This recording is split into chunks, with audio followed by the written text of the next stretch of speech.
accomplishments for the year and status of its current goals and objectives. Great. In a public way, have you been able to talk about your goals and objectives? Actually, my apologies, I'm waiting for our program director, Mr. Well, then we'll hold this on the desk. Thank you. We're joined by Mr. Reyes right now. Let's look at the, go back to number 1, because I believe she just arrived.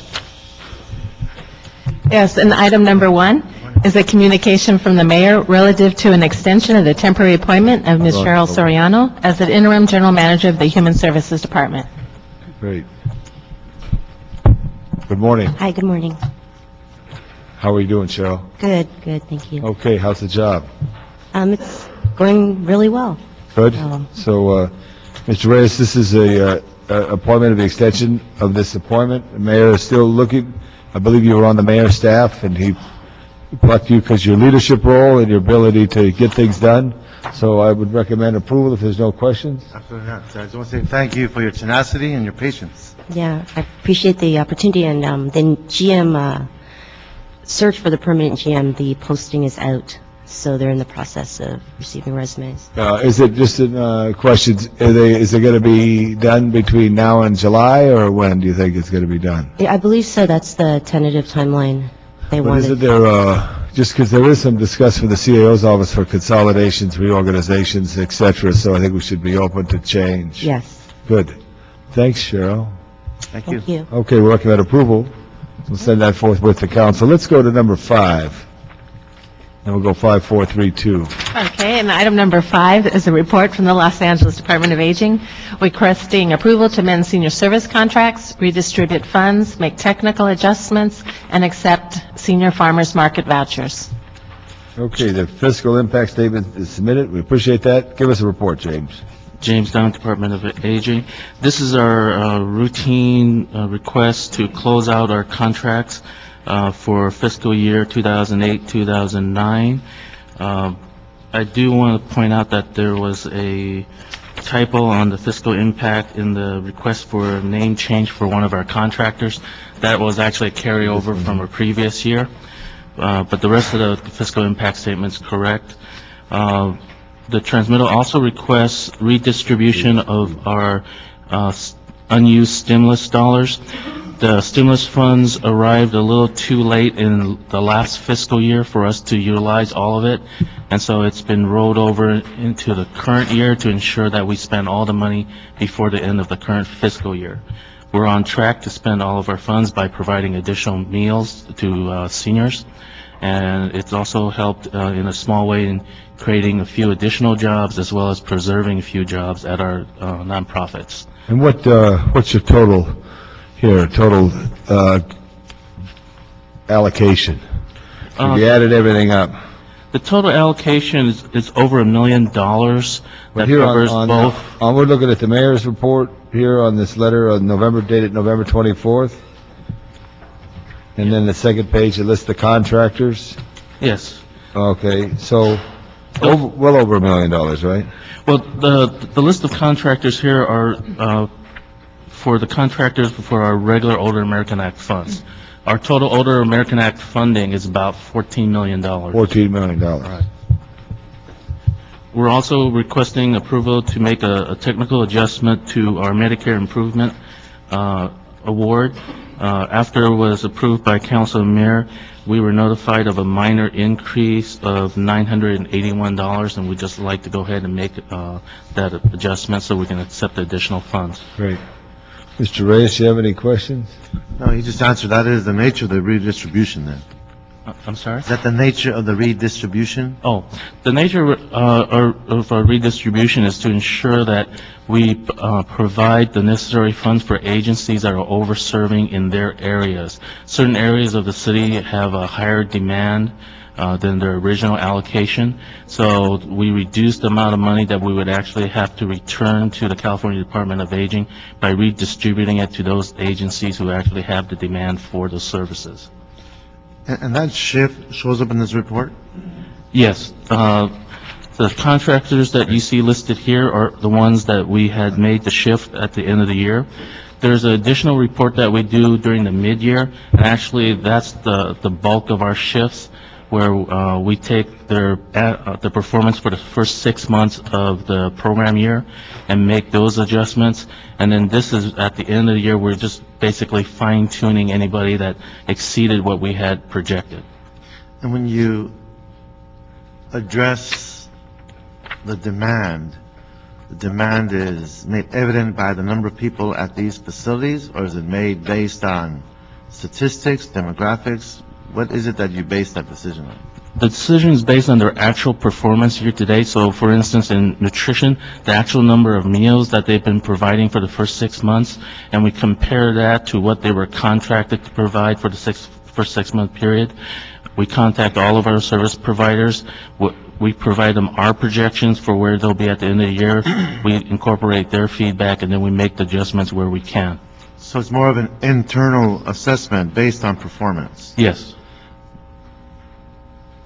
Do you ever look at the need in areas in which, because I know in parts of the city there's a great need and folks are going to food distribution centers, are going to churches. I know Councilor Labange knows of a great one on 3rd Street where they actually go to people's homes and offer meals. That statistic, that need is really remains untouched because it's not within your operation. Would that be accurate? Yes, actually, the only way I can think of at the moment that we capture that type of demand is through our annual public hearings, where we hold them throughout the city. Currently, we've been holding them in conjunction with LA County. It's just as a way of addressing problems at a regional level. Yeah, it's impossible to feed every hungry person, so Right. that's why I was just wondering, how is it that you make those decisions? So now I understand. It's an internal operation. It's based on your performance, your operation, and given those shifts, you make the allocations accordingly. Right. Oh, thank you. Good, thank you very much. Recommend approval. Okay. Go forth with that. Let's go on to number 4. And number 4 is also a report from Department of Aging relative to requesting authority to execute contracts with the successful bidders for the 2009-10 Adult Day Program. I'll sit in for our planning director, Jay. The department had executed a 6-month RFP. I'm sorry. The department had executed an RFP for adult day programs. We are requesting authority to execute 6-month contracts that will take us to the end of the current program year under CDBG, and we're requesting that we award these for a 3.5-year RFP cycle. Good. So I review that. You see everybody's split across $82,725 Right. for the funding, Yes. which is from October this year through March of next year.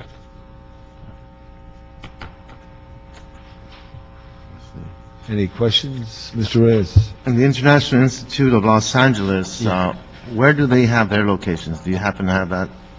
It's at their main multipurpose center at Boyle. It's actually located in the front half of their building. It's actually physically separated from the rest of the center so that they have the opportunity to either provide specialized activities for the clients attending the daycare, or in certain activities at the center, they can be integrated with the rest of the attendees at the center, such as for dances or some other activities. So they have $82,000 to work with? Unfortunately, yes. We've been suffering gradual decreases in our funding. The program is funded majority by community block grants and some general funds. Over the last few years, because of the loss of the city's waiver on public service dollars, our funding has been decreasing. We've been trying to address it in terms of getting as many of our contractors as possible who would qualify under the CBDO category. The majority of our contractors have received that certification, so now the bulk of our funds from CDBG actually are CBDO funds. Wow. Yeah. It's a challenge, and it's fortunate for us that our service providers are so good at their jobs. Right. Well, it's a sad reflection of where we're at today, but Yeah. thank you. All right, we'll move that forward. And item 3, we got that done, correct? Um, The end of the report, we want to give that again, just for the record? Yeah, just for, one of the programs that I would like to highlight simply Maybe let because the clerk call it, just for the record. Okay. And item number 3 was the Department of Aging report requesting approval of its 2008-09 year-end annual report. James Dunn, Department of Aging. The Department requests approval of our annual report, which details some of the projects and accomplishments that we've succeeded in the past fiscal year. One of the programs that I'd like to highlight is our program in partnership with Pacific Legal Services. It's a special program that they offer for caregivers at the LA courthouse. They actually provide legal assistance to caregivers who would like to seek restraining orders and other related matters in the protection of their seniors. This was a situation where Pacific came to the department and said that if we could find any sort of discretionary funds, they would be able to leverage it for a special grant. We were able to use one-time only funds to help fund this great program, and so far I believe their results have been quite successful. Over 100 caregivers served. It was so successful that their funder wanted to expand their services to other other courthouses within the city. I believe their next site will be the Van Nuys courthouse. So we look forward to the continued success in that program. Any questions, Mr. Reyes? No questions. Thank you. Thank you very much, James. Have a good day and a good holiday. Thank you. We have one public comment card. Amy Knowles came all the way from Castaic. It must be cold up in Castaic.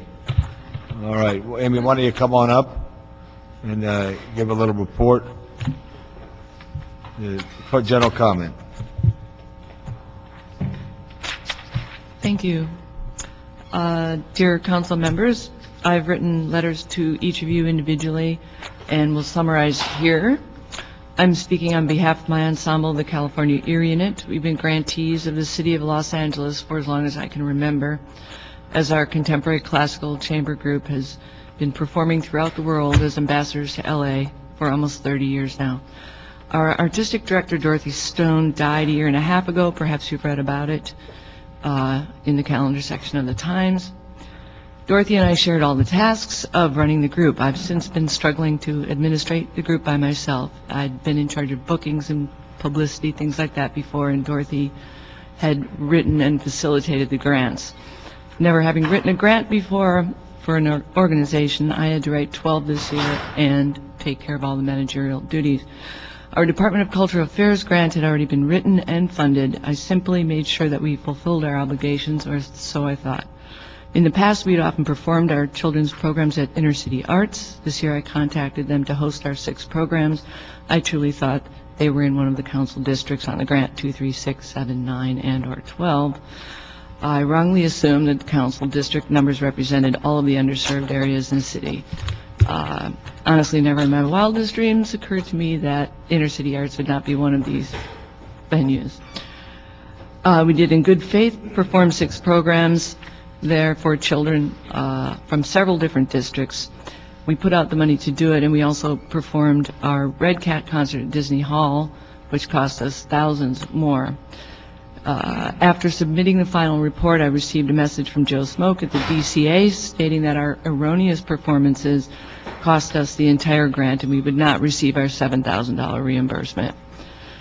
I appealed to Olga Gray, who basically said that essentially this contract period is over and cannot be reopened. Since then, I've received a call from the accounting department telling me You could finish. they had, thank you, almost, They had our check waiting for us, and that the money was allocated, that I needed to fill out a final report.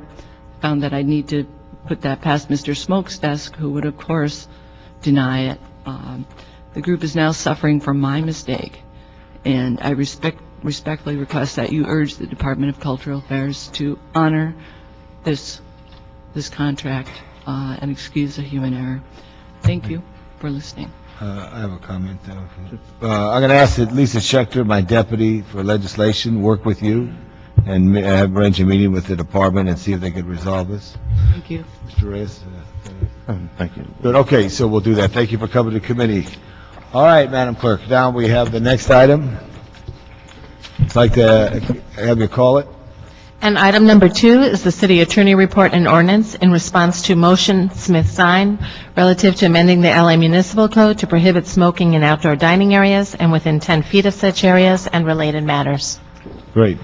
David Schulman with the City Attorney's Office.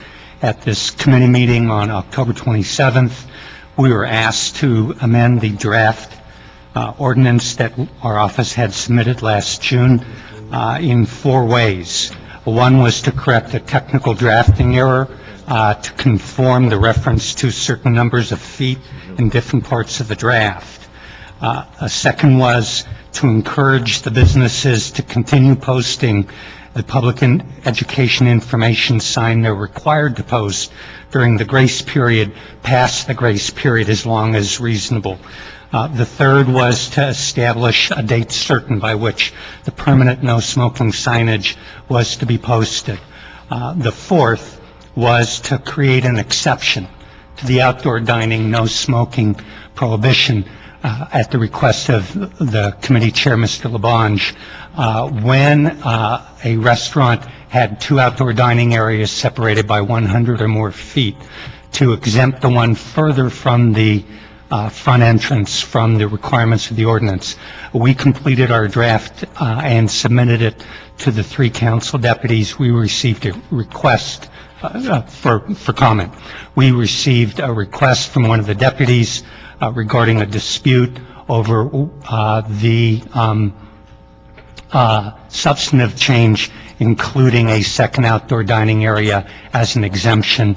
We indicated that our internal city attorney review process is to put our process on hold when we're asked to redraft an ordinance and then receive information that the directions we received at a committee meeting are now in dispute. So at this point, our office has not made any of the changes final. We do not have a report and transmittal back. We do in substance of all of the changes. Why not? Yeah, why not? Because someone's challenged it, or why not? Just out of curiosity.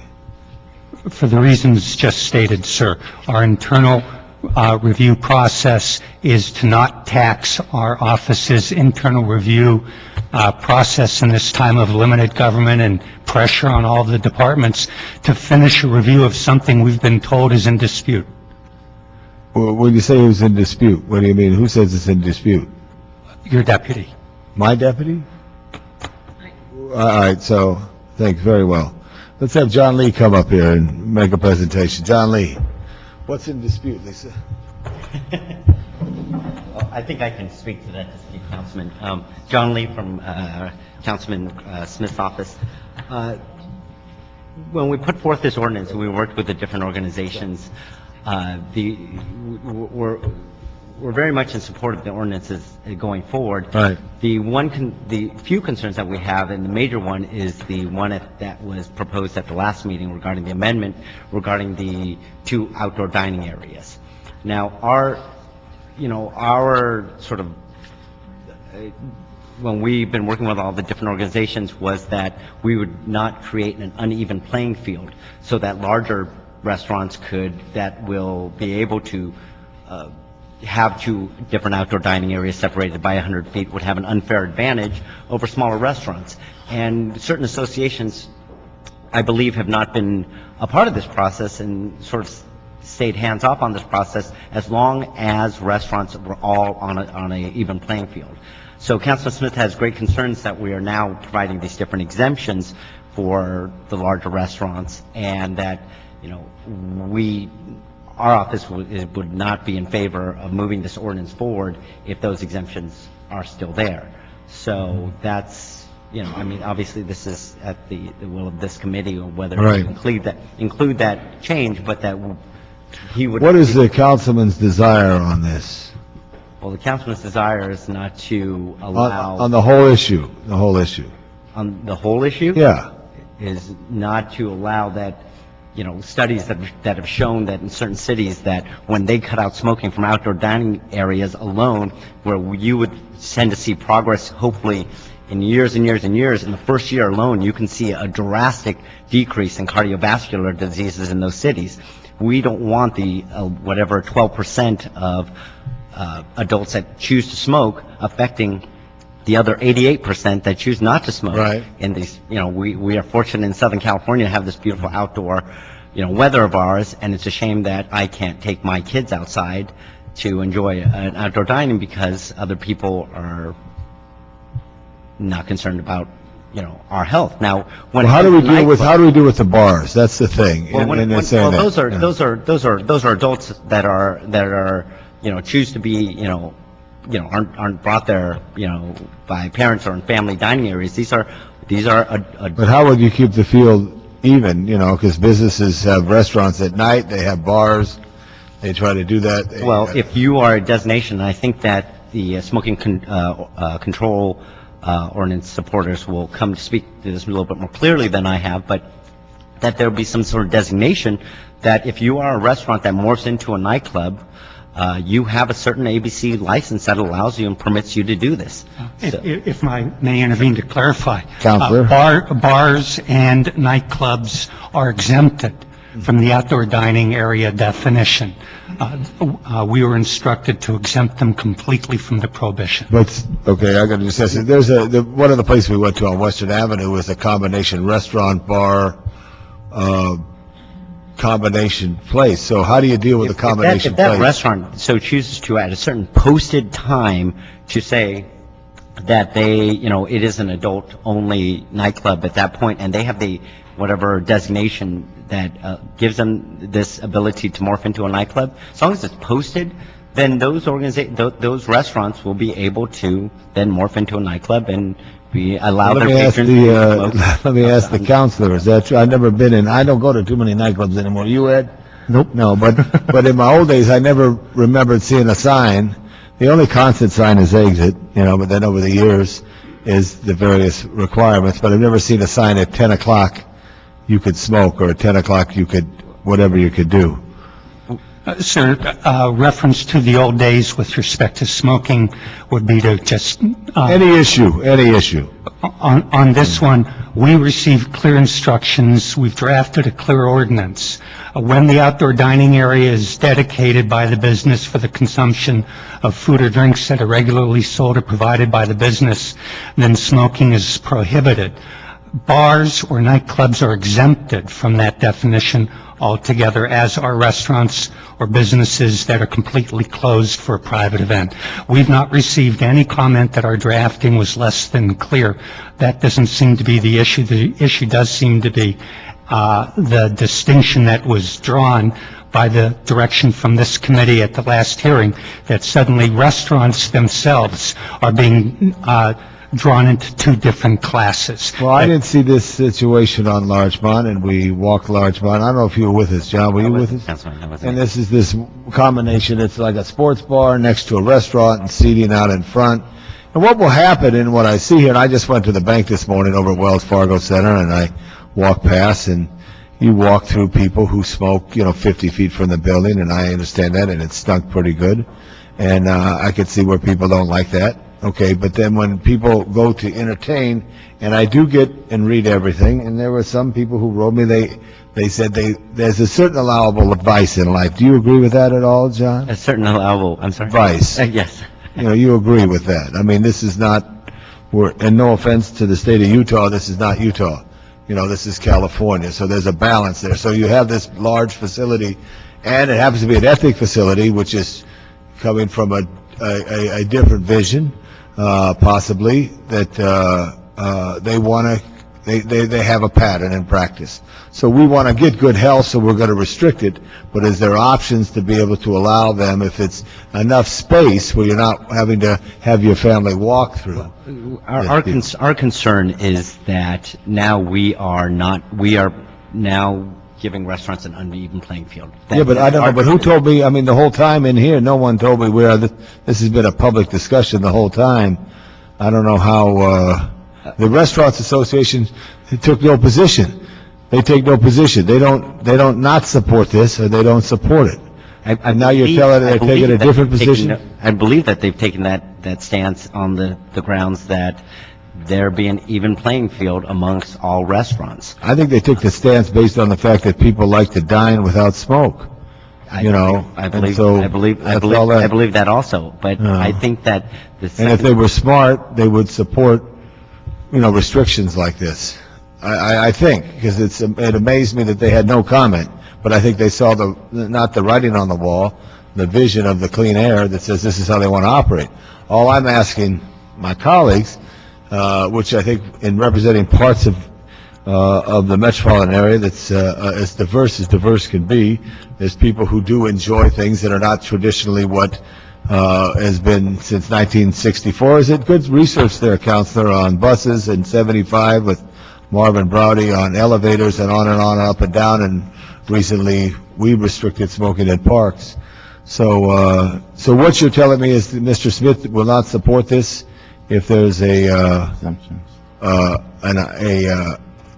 100-foot separation? He will support the ordinance with the removal of that. Whether this comes eventually when it comes to the council floor, if it would come with this amendment, that would be something that Councilman Smith would fight for. Okay, good. From the ordinance. Mr. Labange, if I maybe heard on the substance of the discussion rather than the process, I have headed the city's AIDS discrimination unit since it was created. As such, am the deputy in the city attorney's office with the greatest amount of public health law expertise. There is a growing concept in the field of public health called social determinants of health. A biological determinant of health is you're infected with the H1N1 virus, you are going to have a health problem. There's a growing concept of social determinants. The easy ones, first of all, understand is if you're poorer, that social determinant is likely to impact your health. With respect to tobacco control, it's an understanding on the part of public health that one social determinant for the reduction of exposure both to smoke and to secondhand smoke is restricting public space. One of the things that government has been doing has been restricting the space where smoking is permitted. If tobacco had been introduced today, it would never have been approved by any level of government because it's a poison. The social challenge every level of government faces is that this was a poison that was introduced unconsciously into the American fabric of culture over 100 years ago. Today, the issue before government is to what degree it chooses to exercise its public safety authority, because the U.S. Supreme Court defines government's public health authority as an aspect of public safety authority. Can I just ask a question? Is marijuana poison? I'm not going to answer that during this hearing, sir. I'm not prepared to answer that. I found out the other day when we had our hearing, you could smoke marijuana walking down the sidewalk if you have a doctor's prescription. I don't know whether you're allowed to do that or not, and I'm not prepared to discuss that at the hearing, sir. We had it in a public hearing at City Council a week or two ago. Defer to the wisdom of other staff. Okay, but that being said, my concern on that was... Is this a warm-up for later today? On this issue. Ed, give us some of your thoughts. Thank you, Tom, and I want to thank you and Lisa for inviting us to the tour. Unfortunately, we had a conflict in our schedule. But I did want to just get some clarity, and I did not hear the answer. When Councilman LeBlanc asked, when a restaurant shifts into a club/bar, and the whole notion of smoking at that time, when it shifts into a nightclub and bar, what does the ordinance propose in that regard? At that point? It wasn't clear to me what it says. But it is clear in our draft, at that point, there is no outdoor dining area as described within this section. So it's no longer considered a restaurant. That's right, they're exempted. So from that point, let's say they start the nightclub phase, if you will, at 8 p.m. At that time, people want to go outside and start smoking, then it is allowed. That's correct, even if there's food there as well. Okay. Now, how You can't smoke in, but just the question, but just the one question that he said, though, you can't smoke inside ever. That's correct. Okay, because you said 8 o'clock, it's okay, but we're talking about inside. Can't smoke inside ever, so we got that. So inside you cannot, but outside you can. And to clarify, state law has preempted local authority with respect to indoor workplace areas, which a bar would be for the bar staff, so there's no smoking there ever. Okay, so inside, no smoking, outside you can smoke after the designated time. And to be clear, when we're speaking about outdoor, we're not talking about standing in front of the club. We're talking about going to an outdoor area that is property controlled by the club. Like a patio or a balcony. That would be the classic example. Okay. Now, Councilman Smith, would he consider that exemption something he would challenge? No, You're okay with that? yeah, we're in, What is the exemption that the Councilman Smith would challenge? the exemption that we're challenging is, at the last meeting, there was an amendment proposed that if a restaurant had two different patios, smoking, they could designate one a non-smoking patio and a smoking patio. We just felt that that gave larger businesses that would have two outdoor dining patios an unfair advantage over, or just I see. a different playing field. Okay, so the overflow area really is against a small and medium-sized business because they don't have that scale. Right, they don't have two different So might as well patios. keep it even by making sure they all don't have that advantage. Correct. Okay, then that's the main one. Yeah, that's the only, That's the only one. Yeah, that's the only thing. I mean, other than a few, clarifications about, Okay. designation of a restaurant, that, how it changes into a nightclub, But the transition from a restaurant to a bar where you do allow outdoor smoking is something he would accept. Correct. Okay. Yes, sir. Well, let me ask a question then.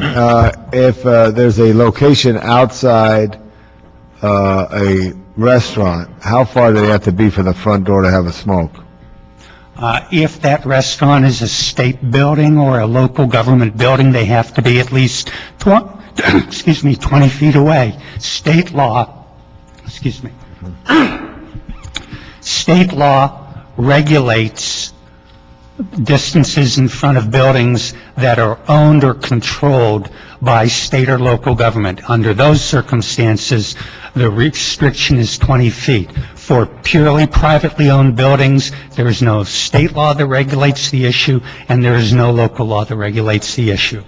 So, Mr. Lee, you're the representative for Mr. Smith, the maker of the motion. Correct. What's the distance? From, So if we have no alternative area, they walk out on the sidewalk, how far do they have to be from, right now you're on Western Avenue, you're seated there, and this is a sidewalk. The sidewalk on Western Avenue is not even as wide as the distance between me and you, it's maybe from the clock to there. The front door was where the counselor sits, right there. okay. Okay, the guy could walk out right there and have a smoke. That is not regulated by the restaurant, that outdoor. I got it. sidewalk. I'm just thinking there's gonna be a lot of people, I was trying to create an alternative for people because I think there's gonna be people who are gonna violate this. And I would not like to see them violate this. I know my district and I know the establishments, from daytime or afternoon visits there. I don't go out at night, to know them, but I think it's gonna have an impact. I could, if you feel, Mr. Reyes, comfortable, I could withdraw my request but but then I think I would ask that it would be a 12-month trial period if we're really going to do public information, because there's a lot of people who aren't in this room who don't hear my voice or Ed's voice or the mayor's voice because of the challenges of just surviving. But since it's a new year and we're going to try to get it on track here, I'm interested in pushing this forward. And I know that smoking is harmful, and it's not a good thing to do. And I know from walking down Larchmont, it was 33-3, including one smoker who favored the ban as well, as she was having a smoke next to a light post right there. So I got it. It's just trying to make sure everybody who's here is thought of in the process. Mr. Reyes? Thank you, Councilmember. Yeah. When we talk about a 6-month grace period for public education, and Councilmember Labange has recognized this in his dialogue, when we talk about the diversity, who's responsible for the range of languages and cultures that are involved, given that it tends to be folks who do come from their motherland, their homeland, and there are trends and traditions and just mannerisms that are different, and they come here. I mean, my district is like the Ellis Island of the West. When you see a whole range of communities, it spills over into Koreatown and other parts of the metropolitan area, the central area. So who is responsible for making sure that public education is being understood in the diversity of languages? If you don't mind me to just go off a little of your question, Councilman, and City Attorney can address that specifically to how that's going to be done. But just like we've seen those people that come here, into your district or, Koreatown, different things like that, those same people don't smoke inside buildings where they may be allowed to. Slowly, it becomes part of the culture of our city, and where that if somebody was to light up a cigarette right, sitting behind me, that may be allowed in their homeland, but the first thing would happen is 20 people would run over to that person and say, excuse me, that's not permitted by law. So, I mean, we're hoping slowly over through the culture that this, when they see the international no smoking sign outside, of restaurant areas, that, it's. So we're not talking about proactive program in that 6 and 12-month period. We're not talking, I understand you're talking about assimilation and time. That I understand, but it's being called out in the ordinance. What does that mean specifically? Again, to keep my roles clear, my role mostly here is as the plumber to put whatever faucet on the sink you want put on. Nonetheless, during the walk around, I had the privilege of having casual conversation with a number of the public health advocates who accompanied the council member, and they indicated that the Restaurant Association was prepared to provide translation of the grace period notice into all kinds of languages and through the business association to make sure that those translations were available. All of this being a public-private partnership with the public not having to put any effort into it. The assumption being that this goes through its process and it is supported. If I can get a sample of what's being considered, and perhaps my deputies can engage the chambers of various neighborhoods of my district, because I do, and Lincoln Heights I have 4 or 5 different languages. In Pico Union I must have about 13. I mean, I can go down the list. So that being said, if it is going to be on a volunteer basis or on a, in good corporate spirit, offer this generosity, if we can have the ability to get samples and offer them to our chambers, that's where I think the connectivity begins. When we talk about business owners that are renting, as well as business owners that own property, because there is a range of folks that come in and go in our areas. I don't know if there's anybody in the audience that can address the issue that I've referenced in any more detail or not, but since it's not part of my formal assignment, I'd be more comfortable if someone was here who is competent to address the issue that you're raising. Right. Again, it's one thing saying it in generalities, and we put an ordinance. Now we have to perform and implement, and that's where I think we need to be more specific. So is there a contact person that has offered this level of interpretation? Within the city? Right. I don't believe that's been assigned or... Is there an entity that's being considered? I don't know if that's addressed.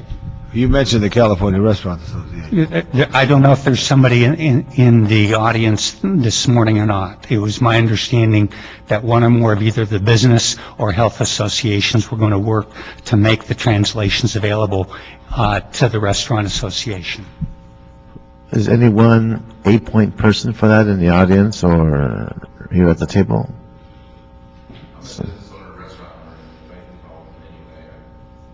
Okay. And we need to do something more formal. Right. Yeah, sir. Eric Bash with the American Heart Association. One of the things we talked about during the walk around. Can you come to the table, because we need to record your statement.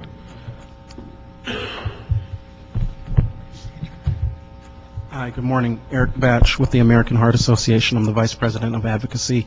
During the walk-around, we discussed the voluntary health organizations, that being the Heart Association, the Cancer Society, and the Lung Association, developing materials and posting them on our website that could be downloaded and reproduced by businesses, and we can make those resources available. Great. That would be a good initial step, and that way we can at least generate that public information, because if we call it out in the ordinance, I think the city is responsible to follow through. Of all places, England, there was a championship boxer who told someone not to smoke and he was shot dead. And it was horrible. This was after they went from allowing smoking in pubs, which they pushed outside. So I don't like just that 30 people are going to walk over and tell you, hey, John, don't smoke. Because John may be upset about losing his job or some other problem in life, and he'll get vicious, and then you have a confrontation. That's why I think we have reasonable laws to get reasonable compliance with people. What are our fines on this? The fines are the same as violation of any other section of this 4150 no smoking prohibition, and I believe the maximum is $200, but I couldn't. Has anybody been fined in the last 2 years? Not that I'm aware of. Okay, because I don't want to see us go fining people or have a fight between people, because this is a stressful situation for some people as they learn to know that everybody's airspace is everybody's airspace, not their own. Mr. Reyes? Mr. Chairman, I wanted to ask you, is there a particular department that should be taking the lead so we get a report back and a directive to them to make sure they follow through with the translation? Well, I think here's the one thing, too. By law, the only thing that we have to make sure is that everything's in English, okay? Right. From the standpoint of law, meaning no parking here, or your car could be towed away, section 8613. We got all that. I think what we have to do is work with the community, whether it's the restaurant community or the smoking advocates, for an aggressive program here, because, you know, everybody is stepping away due to the crisis of budget that we're all facing in the enforcement. Right now, I believe fire inspectors are the persons who deal with the smoking issue in clubs, not building inspectors, or we don't have any health inspectors in Los Angeles City. So most of it has been voluntary compliance, but I think there has to be, that's why I want a year. I'm thinking of the communities that we share and buffer of total education and working with people. But I don't think there's anybody within our have you thought of that, Mr. Lee?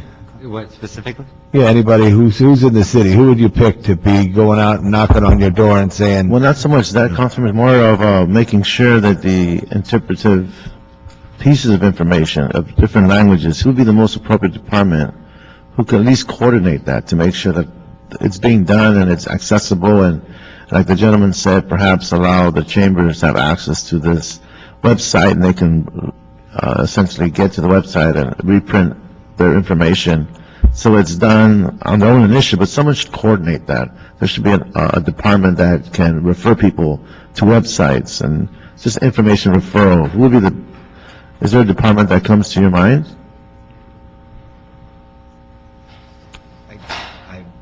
Well, let's think about it. I think it'll only be building safety. Perhaps in council, we can recommend someone between now and then. Somehow to let people know, at least in all businesses, that they have to be posted for that and how. I'm sure by all the that. council we can find a department that. And also, everybody gets a notice every year from the finance department on their tax permits and things of that nature there. The question had also been regarding enforcement, and I've had conversations with representatives of the criminal branch of the city attorney's office who head up the tobacco enforcement unit, which primarily is directed towards enforcing those state and local laws that make sure that cigarettes are not available to children, to people under 18, so that they can stop the habit from even forming. They do not have any resources to allocate towards enforcing this new proposed ordinance, but like the last no smoking ordinance that was brought before this committee to prohibit smoking in city permitted farmers markets, the general thought had been that these would be primarily self-enforcing ordinances, that it would give the restaurant owner the additional support to politely go out to any patron who is smoking on her patio and say, you know, I'm sorry, it's not my choice, but you see, the city doesn't permit it. Would you mind? That this is not envisioned as being something that the city attorney's office, for instance, would allocate enforcement personnel towards. Gotcha. Thanks. So, Mr. Reyes, I think with Mr. Smith's desire, since the maker of the motion and his work on this here, we're going to ask the city attorney to strike what I requested on that. We're going to ask that we go forward to council and have a full discussion on these issues here. How soon could you be ready for council, Mr. City Attorney? 2 weeks. I do have a clarifying question. Okay, let me ask the question, Madam Clerk. What happens in 2 weeks from today? Do we have time for this? We're in recess for the end of the year. We're in recess, so this would be January is certainly. January. You could not be ready before. I'd be glad to see if our office can get it done in a week. I don't know if that puts you in any better position. I think it is exciting for people who've been working all year to try to accomplish something before the end of the year, even though it's going to take 30 days to post it to make it law, and then the grace period, which I request be a year. That was going to be my other question, whether your motion includes changing the 6-month grace period to a year or not. It's not clear to me if that's formally adopted. I would like to do that, Ed. Just a heavy, this is a time that we can advance all our causes and be friendly and go out. And I don't think, some people do get uptight, John. You know, I talk to people all the time, and they get real uptight about anything, you know. It's because people are very much on the edge. That's right. So we want to be, you know, fair. And I'm talking to the advocates out there who are, the gentleman who's not here today, who is the greatest advocate, not the greatest advocate, but he was very sharp in his tone. The people don't like that. They want their space too, but it all has to work out in this deal. So we strike by request, a year thing, and then we go forward on that. Okay? My paperwork will be done by 10 o'clock tomorrow morning. I'll be glad to ask my office to expedite it, but if the clerk could indicate what the earliest would be that would get us, or the latest would be, that would still allow us to get it to council by the end of the year. I need a time frame. Very good. Okay, so that closes that. We have some comment cards here. We're going to move this forward to council. I want to send the council back to work as soon as possible. You could step away, Mr. Lee could step away. We're going to run a 1-minute clock, but if you just say you support it, that's fine with me, and we'll go on from there. Wesley Ridman, Rory Russell, Chantel, I want to pronounce your last name correctly, Chantel. Phipps, excuse me, Phipps. And Janice Chao. Thank you. Okay.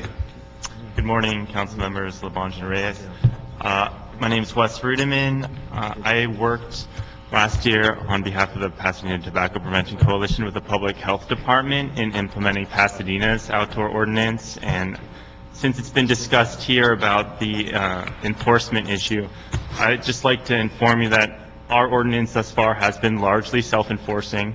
The public has caught on relatively quickly, and it's even more comprehensive than the one that's been proposed here. So it 20 feet from all business exits and entrances, so not just public buildings. It's also all bars in the city. So Old Pasadena is for the most part, smoke-free now. However, that said, there has been some enforcement issues. We haven't been issuing citations yet. It's just been verbal warnings. There have been a handful of establishments that have been more or less flaunting the law. So I think what's really necessary is, at this point in time, we've just been, public health staff has been going to them and trying to get them to comply willingly. And if that doesn't work, then we'll have to move on to fines. Thank you. And Pasadena has their own health department. I appreciate your comment. Thank you. Honorable Councilman, my name is Roy Rosell. I'm senior health educator, family advocate. After 38 years in the field of education, I retired to concentrate my efforts in a life or death situation, tobacco control and prevention. A fact that, is 500,000 people die from tobacco-related illnesses. Secondhand smoke is a toxic waste contaminant. Secondhand smoke is the most dangerous class of cancer-causing agent. Acetone, a paint stripper, arsenic, a poison-using insecticides, benzene, cleaning product and gasoline, carbon monoxide, cyanide, DDT, formaldehyde, lead, vinyl chloride. These are all chemicals that are contained in this little stick right here, as you see in front of you. If you were to walk into a room and the air was filled with pesticides and poisonous chemicals, will you close the door behind you and willingly take a deep breath? I don't think so. But that's exactly what we are doing every time someone puffs on a cigarette or exposes you to secondhand smoke. The idea of a second patio for smokers, maybe I will wait to get back to the Russians. Maybe we should open them in Siberia. Thank you, sir. Thank you very much. Chantel. Good morning, council members. My name is Chantel Phipps, and I am with Day One in Pasadena. I'm here in support of the ordinance, and I thank you for moving this forward for the end of the year. Thank you. Thank you, Chantel.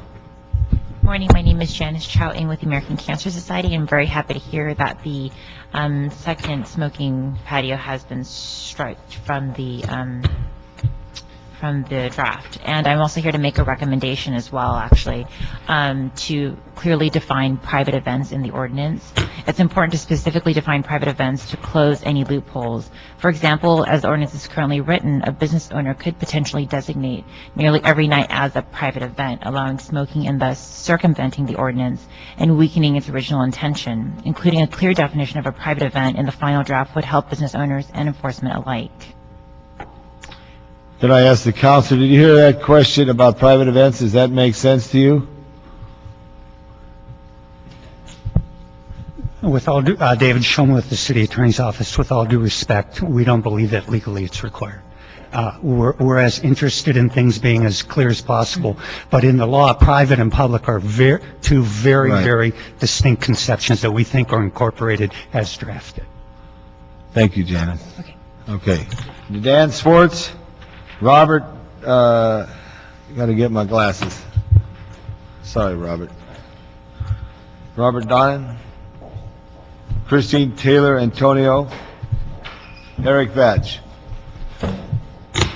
Good morning. My name is Dean Schwartz. I'm a citizen advocate. Regarding these special events, one issue I see with the way the language is constructed, if we could address that possibly, is that it's wide open to 30 days a month. If there's any way to put some limitation on the amount of events that a restaurant has per month or per year.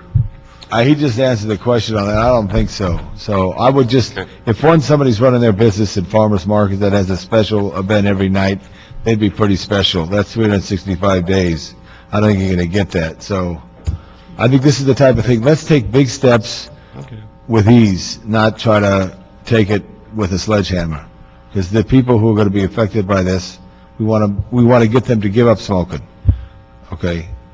By their own ease. Regarding the alcoholic beverage control license, or it was your original idea to segment restaurant with a liquor license from bar nightclubs per the different definitions of liquor license from the state of California.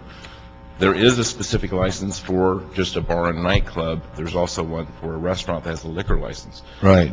We're going to go by what the state, so it's consistent with it. There's a 47 and another number, 4952. We're going by the state. What it means to the bar that's in Farmers Market, I don't know. We'll have to look at it when it gets done, but we're taking big steps today. I appreciate that. My concern is for all establishments, not just the farmers market. Oh, I got that. If we could possibly address the language in that to a bar or restaurant whose alcoholic beverage control license requires it to be age restrictive to no minors allowed. The way it currently reads is it gives the restaurant the opportunity to be no minors allowed. Thank you very If there's much. any way we could address that. Thank you. Mr. Chairman, Councilman Reyes, good morning. My name is Robert Donan. I'm the chairman at El Camino Children and Family Services. I'd like to request a support, but also an amendment to include foster parents and foster folks as this policy comes back forward.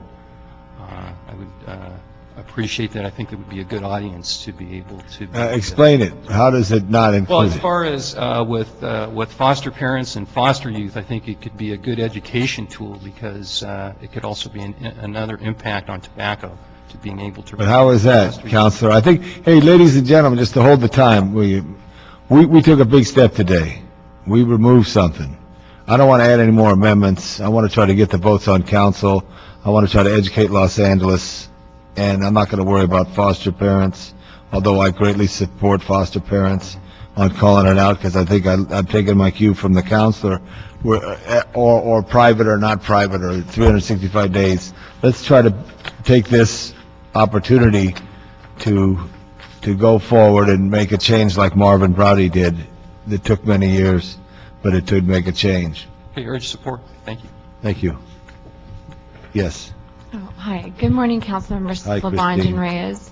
My name is Kristen. I'm here on behalf of NCADD, and I am here to support the ordinance. As the Tobacco Prevention Program Outreach Organizer for NCADD South Bay Smoke-Free Parks, in conducting public opinion surveys of over 1,400 residents, 97% that support a total ban on smoking at parks. Most of all of those residents have expressed a smoking ban on outdoor dining as well. Thank you, Christine. This is your first visit to City Hall? Yeah. Make sure you go to the tower. Plus, your Pasadena people, if they've already left, they should go up to the tower and see it. Yes. Eric. Yes, thank you. Again, with the American Heart Association, I'm here to express our support and appreciation to you, Mr. Chair, for rescinding your motion. We do appreciate that, acknowledge that.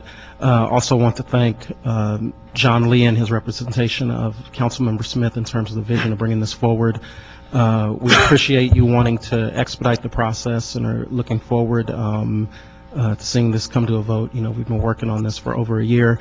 Would encourage you to reconsider the 12-month educational period. I mean, we've got people dying from secondhand smoke every day, and we really want to get this started as soon as possible. No, I got that, but I think education is so key to it, and it's a big city and a lot of places out there, and we're going to look to you to help us. We'll lead walks to businesses, you know, and ways to help them inform it. I think it's just going to take time, because you know what? Just yesterday, it was January 1st, and look, we're already in the first week of December. Boom, the year goes by so fast, and so I appreciate that, Eric. All right, thank you. Thank you. Ms. Lopez and Mr. Gallegos. That's the last cards I got.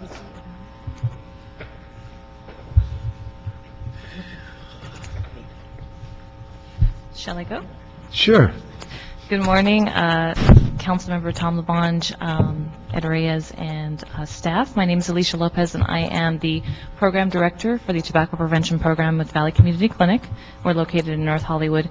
I'm here this morning to show support for the recommendations made by Councilmember Smith's office for the proposed smoke-free outdoor dining ordinance. And I also want to talk a little bit about, I know I have very little time, my experience in the city of Burbank. I helped both with the adoption and the implementation of their secondhand smoke control ordinance, which is comprehensive in nature, but it does include a smoke-free outdoor dining ordinance. And I just wanted to add that enforcement is very important in having these types of policies work. They have been very stringent with theirs, and they've given out over 800 citations since implementation in 2007, and they have found that those citations are going down because people are getting the hint that they're not supposed to be smoking in certain areas of the city. So I just wanted to hone in on the message that enforcement is very important once this is put on the books. Good morning. My name is Stephen Gallegos. I'm also the chair of the Coalition for Tobacco-Free Los Angeles County. And I also want to let you know I did some searching on the municipal code here for the city of Los Angeles and found that there's no definition for the term outdoor dining. It's a different definition that talks about pedestrian walkways. But I thought that might be a good start in having people understand what this issue is about. The other thing is, I also was involved with the city of Glendale for their smoke-free outdoor dining law that they passed. And basically, they started with universal sign for no smoking, and basically, they also put a liability on business owners that flaunt the law. The people that they actually have hired to be educators and people who are involved in doing the prevention are going to be going back to City Hall saying, we need fines, we need citations to do the enforcement of this because we continue to get the same people that are flaunting this law, and the business owners are just saying, putting out the ashtrays and saying, well, it's not our job to tell them not to smoke. So that's just very good. Mr. Lee, did you get up for a reason there, or just stretch your back? Okay, good. All right, thank you, Stephen. The other thing I'd really like to see is to have strong enforcement. Anybody who dropped a cigarette butt, if they didn't pick it up, they get a fine. Because I'm tired of the butts in the street. Yeah. We're going to push that, Mr. Reyes and I, but we're going to get this done first. Yes, because that's all right. Just everybody should clean it up, when they do it. So this has been a long process. We're at this point here. We're going to try to look to our counselor to come and give our city clerk a call tomorrow to say that you think you get it scheduled before the end of the year, that hopefully go to council. I think there would be support on council on this. I think it's clear. This is a big step forward. So, Mr. Reyes, can we call for a vote on this? Second it all the way. We recommend it. Thank you. No other items before us. Everybody have a good day, and we'll talk to you. And for those who did come from far, just take the elevator to the top. It's a beautiful view today. Thank you. Thank you.